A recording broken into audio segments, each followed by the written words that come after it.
Okay, guys, over the next few sections, what we're going to do is practice taking what we've learned about algebra and applying it to word problems, unknown values, writing equations, and then solving for those unknowns.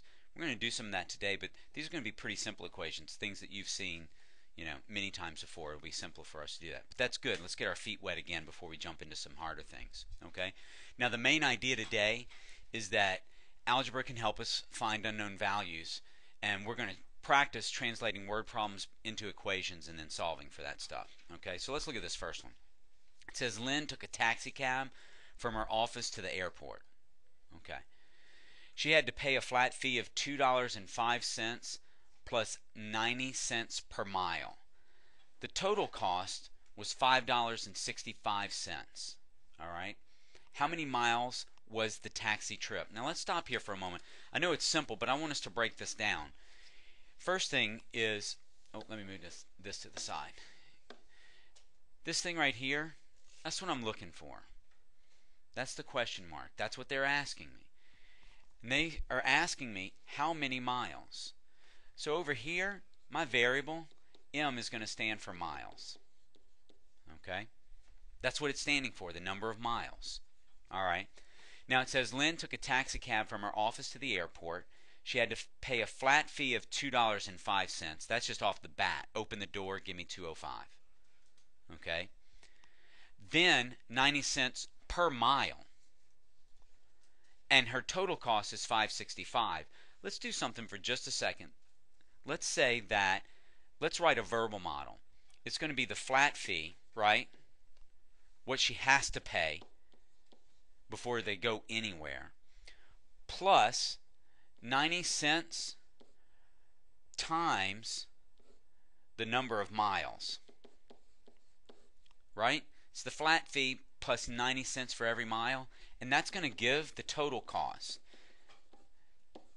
Now, I wanted to stop there because, do you see what I'm just thinking about this? I'll fill that information in just a moment. But this is the way I find that information. It's the flat fee plus the number of miles times 90 cents gives me the total cost. Well, let's just fill in now. First, I'm going to get 205 plus 0.90 times m. I don't need parentheses there. 205 plus 0.90 m is equal to 565. I'm just filling in the things that I know. M stands for miles. Okay, now I have the equation. Reed, take me through. What's the first thing I'm going to do?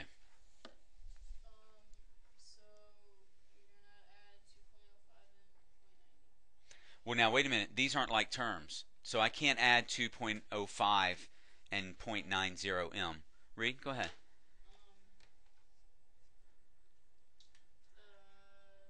Because I want to get m by itself.